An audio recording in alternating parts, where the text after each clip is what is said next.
हमने बीएसएफ की जो पैरामेडिकल स्टाफ की कल सैलरी देखा था, आज देखेंगे गवर्नमेंट आपको क्या क्या फैसिलिटीज़ देता है। आप सभी को पता है आर्मी नेवी एयरफोर्स में फौजियों को काफ़ी फैसिलिटीज़ देता है। उसके हिसाब से यहाँ पर फैसिलिटीज़ थोड़ा कम है। सबसे बड़ा फैसिलिटीज़ जो उनकी होता है वो पेंशन रहता है, जो उनको पेंशन मिलता है। लेकिन यहाँ पर ड्यू टू पैरामिलिट्री फोर्सेस होने के नाते आपको पेंशन और एमएसपी दोनों नहीं मिलता, जो हमने कल वीडियो में कवर किया था। अगर आपने नहीं देखा तो जाके चैनल में देख लीजिए। वीडियो शुरू करो उससे पहले बताना चाहूँगा, हमारा एक ऑफिशियल टेलीग्राम चैनल है जिसका नाम है आर्मी सर ऑफिशियल। अगर आपने ज्वाइन नहीं किया तो जाइए प्लीज़ ज्वाइन कर लीजिए उसको। बीएसएफ पैरामेडिकल स्टाफ की अगर फैसिलिटीज़ देखें तो इसकी जो रैंक होता है वो कांस्टेबल से लेके हेड कांस्टेबल, फिर एएसआई, एसआई, फिर उसके ऊपर प्रमोशन लेते तो इंस्पेक्टर बढ़ते हुए जाता है। तो बेसिक जो भी फैसिलिटीज़ मिलता है पहले वो आता है आपकी मेडिकल फैसिलिटीज़। देखिए आपको यहाँ पर बहुत अच्छा चीज़ है जो मैं फ़ौज से यहाँ पर पैरामिलिट्री फोर्सेस में मानता हूँ।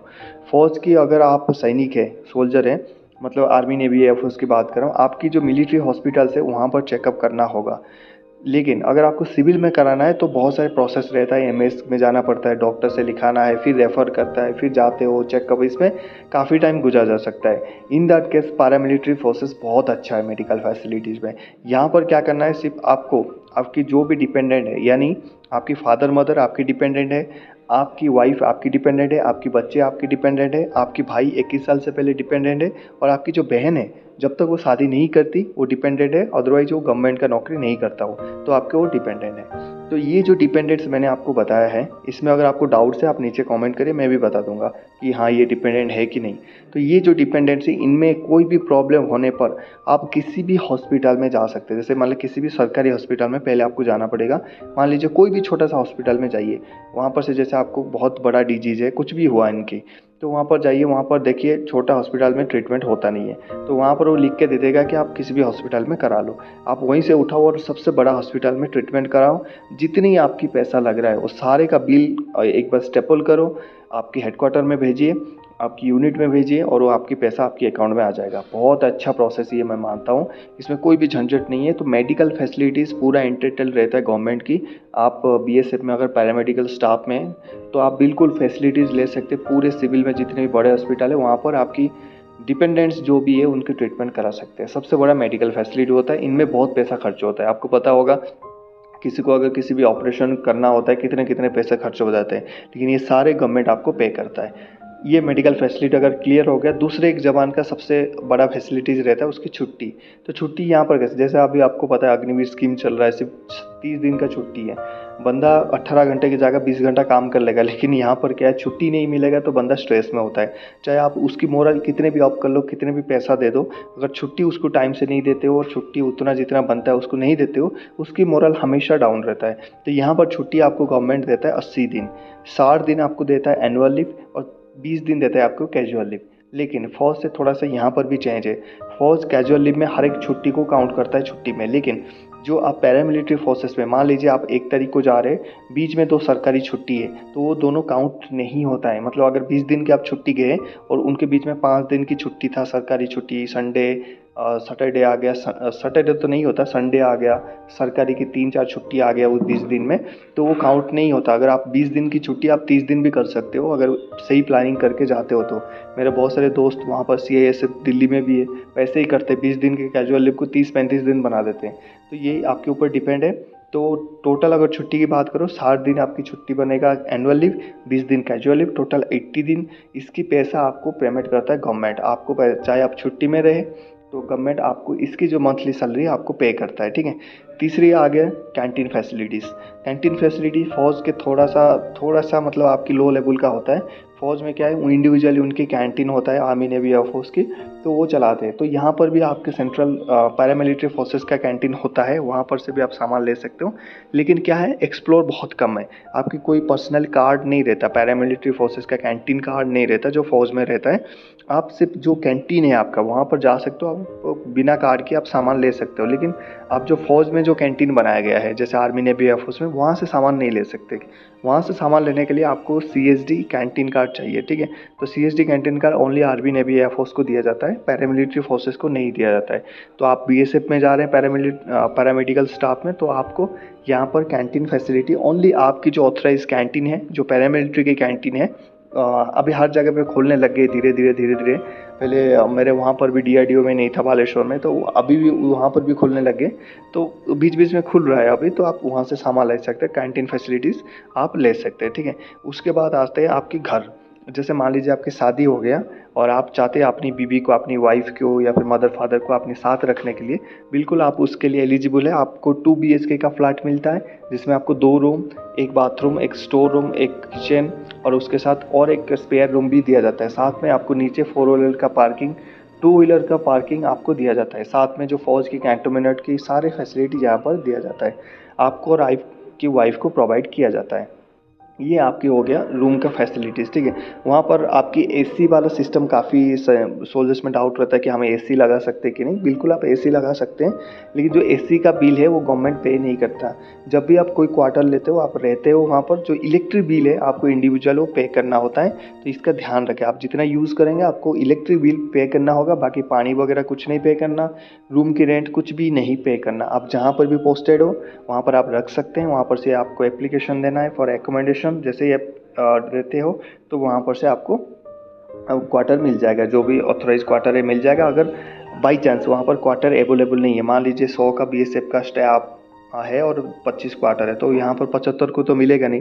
तो वहाँ पर गवर्नमेंट ये बोलता है कि आप बाहर क्वार्टर ले लीजिए, हम आपको पे कर देंगे। जैसे मान लीजिए आपने दिल्ली में बाहर जैसे आपने क्वार्टर ले लिया वहाँ पर 2 BHK का, तो आपकी यहाँ पर देखा जाएगा कि आपकी बेसिक पे कितना है, उस हिसाब से आपकी HRA कितना बन रहा है। मान लीजिए आपकी 30,000 बेसिक पे है और 30% दिल्ली का HRA है, ठीक है। तो 30% अगर 30,000 के मैं मान लूँ, तकरीबन 10,000 के आसपास, 8-9 हज़ार के आसपास मान लीजिए, तो गवर्नमेंट आपको 9,000 का पे करेगा हर महीना। तो आप चाहे 15,000 का घर ले लो या 3,000 का घर ले लो, गवर्नमेंट को उसके कोई मतलब नहीं है। वो आपकी जो HRA बन रहा है, हाउस रेंट अलाउंसेस, 9,000 रुपये आपको पे कर देगा। आप सिविल में रखो, बढ़िया से रखो, कोई दिक्कत नहीं है, ठीक है। ये होता है आपकी जो एकोमोडेशन का रूल्स। उसके बाद आपकी जो वाइफ है उनको काफ़ी फैसिलिटीज़ मिलता है। जो वाइफ वेलफेयर सेंटर्स होते हैं वहाँ पर काफ़ी सारा वोकेशनल ट्रेनिंग चलता है, लाइक कि क्लरिकल यानी टाइपिंग सिखाया जाता है, टेलरिंग सिखाया जाता है, गेमिंग सिखाया जाता है। बहुत सारी चीज़ें आजकल स्किल डेवलप करने के लिए वुमेन में वहाँ पर सिखाया जाता है। तो जैसे कोर्सेज आता है आपको पता चलता है, आपको वाइफ को अगर हायर एजुकेशन करना है या स्किल डेवलपमेंट करना है, तो आपकी वाइफ अगर इंटरेस्टेड है आप उसमें भाग ले सकते हैं और फ्री में कर सकते हैं, क्योंकि ये फ़ौज के थ्रू है। आपकी जो इंडियन गवर्नमेंट इसको पे करता है, आपको कुछ भी पे नहीं करना, सिर्फ अपनी वाइफ को भेजना है, वो कोर्सेज करेंगे, उनकी स्किल डेवलप्ड होगा। ये हो गया आपकी वाइफ के लिए। दूसरा आपके जो बच्चे के लिए, जब आपके बच्चे हो जाएंगे वहाँ पर आपको 2 प्रकार की आपको मिलेगा अलाउंसेस। एक मिलेगा आपको CEA यानी चिल्ड्रन एजुकेशन अलाउंसेस, जिसको हम पर ईयर आपको मिलेगा 33,000 रुपया। कितना? 33,000 रुपया। ये उनको शिक्षा देने के लिए आपको मिलेगा। 2 बच्चे का मिलता है, ध्यान रखना, 3 बच्चे का नहीं मिलता है।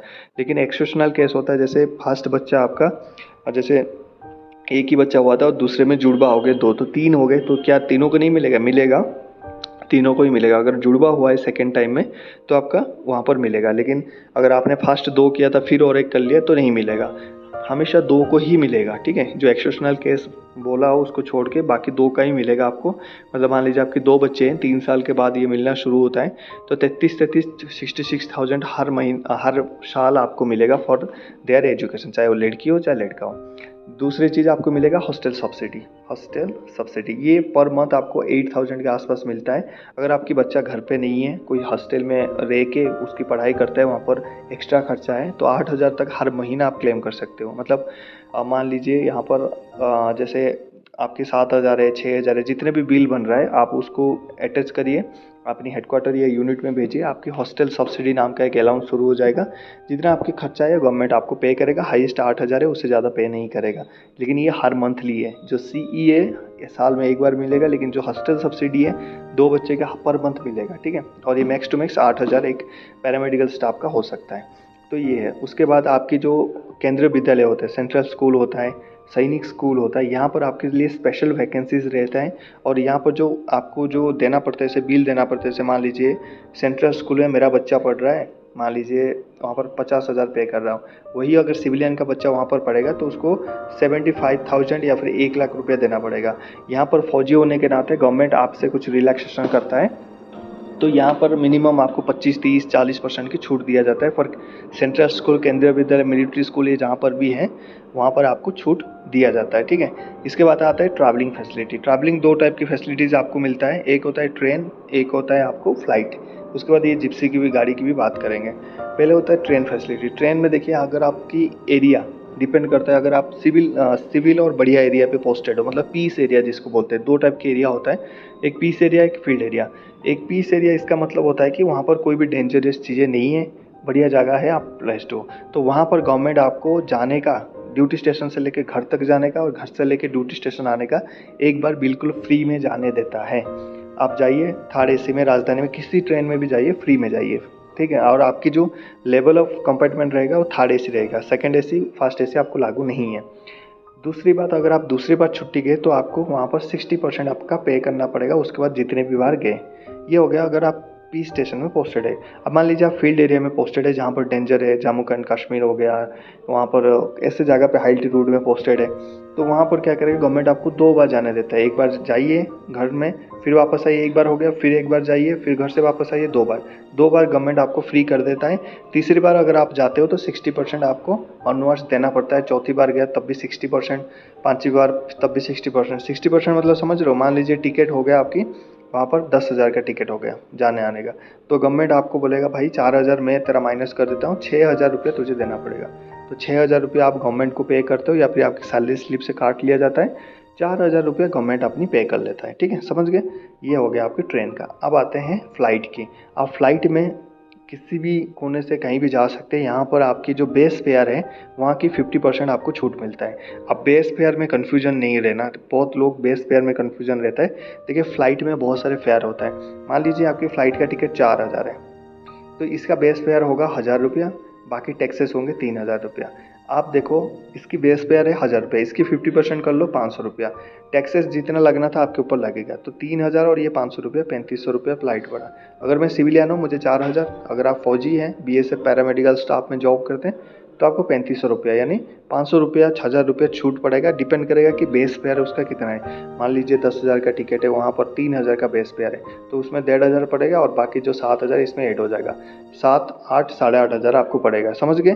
ये कितनी भी बार जाओ यही आपकी सेम रूल रहेगा, आपको सिर्फ आई कार्ड दिखाना है। साथ में आपकी फ़्लाइट में जो भी आपकी डिपेंडेंट्स हैं उनको भी सेम छूट है। कहीं भी फ़्लाइट में जाएंगे आप डिपेंडेंट कार्ड उनको बना के दीजिए, उनकी भी सेम बेस फेयर के ऊपर 50% छूट है, ठीक है। अभी ट्रेन का मैं बताना चाहूँगा, जो डिपेंडेंट है वहाँ पर उनको, जैसे आपकी फादर मदर है या फिर आपका, उनको CB वारंट लागू है। कहीं भी कहीं अगर जाना चाहते हैं घूमने के लिए जा सकते हैं, उनको आप CB वारंट दे सकते हैं जिसमें 60% पैसा आपको देना होगा, गवर्नमेंट आपको 40% पे करेगा आपकी डिपेंडेंट्स के लिए, ठीक है। इसके लाभ आप उठा सकते हैं, बहुत ज़्यादा सोल्जर्स नहीं उठाते, बहुत गलत बात है, ठीक है। इसके बाद ये गाड़ी आता है जिप्सी की बात आता है, ये जो आपके आर्मी व्हीकल्स, BSF व्हीकल्स मिलता है। देखिए ये जो गाड़ी होता है only for purpose of official duty रहता है, ठीक है। जैसे आपके ऑफिशियल ड्यूटी कहीं जाना है, आपको ड्यूटी लगा है या फिर कोई काम के लिए आपको भेजा गया, उस टाइम आपको ये गाड़ी मिलेगा, फ्री में मिलेगा। आप जाइए घूमिए उस गाड़ी में, ड्यूटी करिए और वापस आइए। ये पर्सनल यूज़ के लिए नहीं है। कुछ अफसर आपने देखा होगा पर्सनल यूज़ करते, बट वो गलत है। पर्सनल यूज़ के लिए ये चीज़ें नहीं होता है, ठीक है। तो इस टोटल का इतना ही आपको अलाउंस फैसिलिटीज़ आपको मिलता है वहाँ पर, जैसे BSF पैरामेडिकल स्टाफ में।